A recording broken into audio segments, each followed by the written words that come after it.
As we said, Dubliners represents the first phase of Joyce, where he expresses all his criticism toward the attitude of his fellow Irish countrymen, and the first theme that he uses is the theme of paralysis. The paralysis or stalling situation in which all the characters of Dubliners are living is presented through different ways. The prison of routine, the desire to escape, and the intersection of life and death.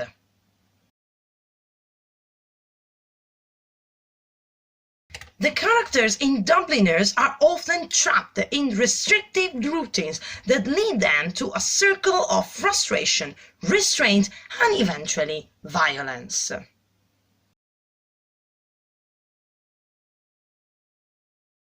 Many characters in Dubliners long for an adventure in other country, but it is never actually realized.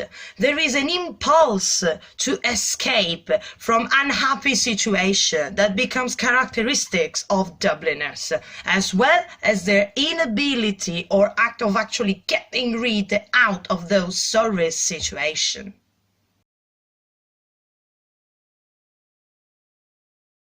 Death is a recurrent theme in Dubliners, but it has not to be seen as death itself, as it is more something that intersects with life, especially the life of Dubliners. Dead people, as we call them, the dead, are more a force that casts a shadow on the present, continuously remembering their mistake to the living, trapping people in failure for generation after generation. The act of remembering the dead is explored from the very first story, The Sisters, and is finally presented more of a situation where the memory of the dead haunts the living and makes it impossible for them to live a different life. So, more than intersection of life and death, it would be more accurate to speak about death in life, as the paralysis leads Dubliners to undergo life rather than living it.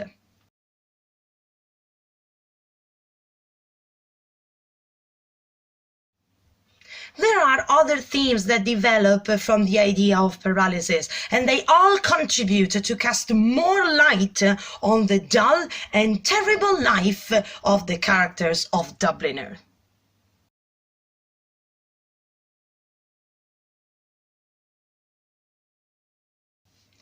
The word epiphany means revelation, and in narration is normally a key point of the novel where everything changes, or at least we can see the change in the character's attitude. Unfortunately, it is not the case for the characters of Dubliners, as they experience a great or small epiphany, but they don't bring any new experience. They simply allow the characters to understand better their situation of perpetual sadness and routine, to which they go back with resignation and frustration. Sometimes epiphanies occur only to the narrative level, that is, that only the reader can understand it, and not the character. Sometimes the characters themselves experience it.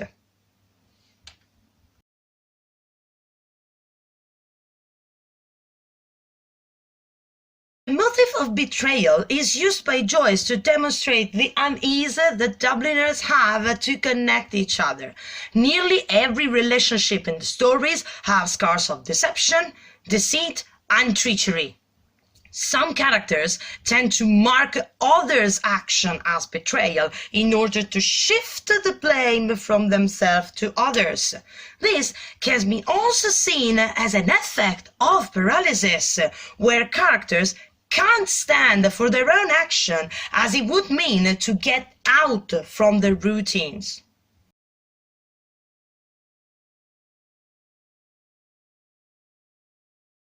As Joyce had completely rejected his Catholic faith, it should not surprise us that every reference to priests, religious belief and spiritual experience only paint an unflattering portrait of religion in Dubliners.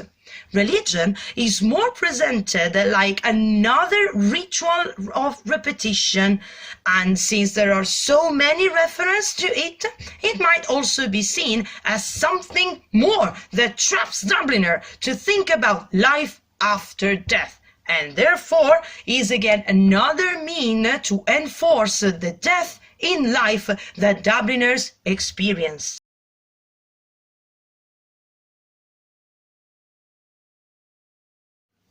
How does Joyce express these themes that we just talked about? Well, he uses a few features that again are recurrent in all the 15 stories of Dubliners. First of all, dusk and nighttime. Dusk is that moment after sunset where light starts to disappear, but still you can't say that it's night.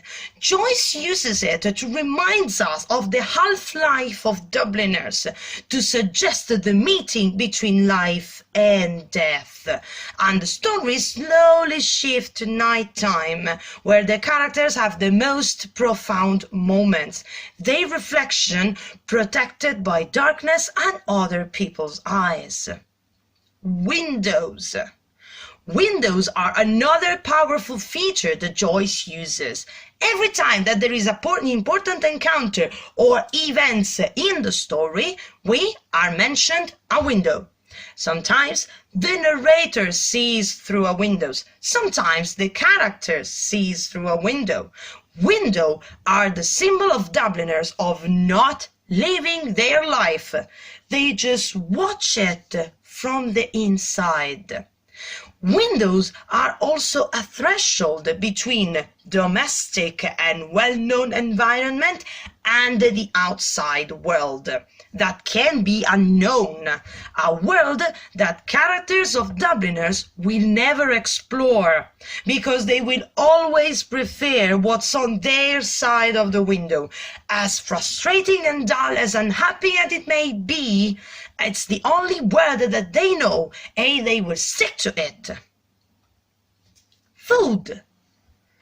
Since Joyce wrote Dubliners when he was living in Trieste, we can wander with our imagination and think that Joyce had been so fascinated by the importance that Italians have always given to food that he decided to use it as a feature to his work. But this is only an hypothesis. Anyway, food in Dubliners usually evokes once again the dullness of routine and sometimes reminds the difficulty of staying together, as no Dubliner is able of a healthy relationship. Food is an interesting feature, as it allows Joyce to portray his characters through features that both sustains life and reminds of the prison of routine, so again, death in life.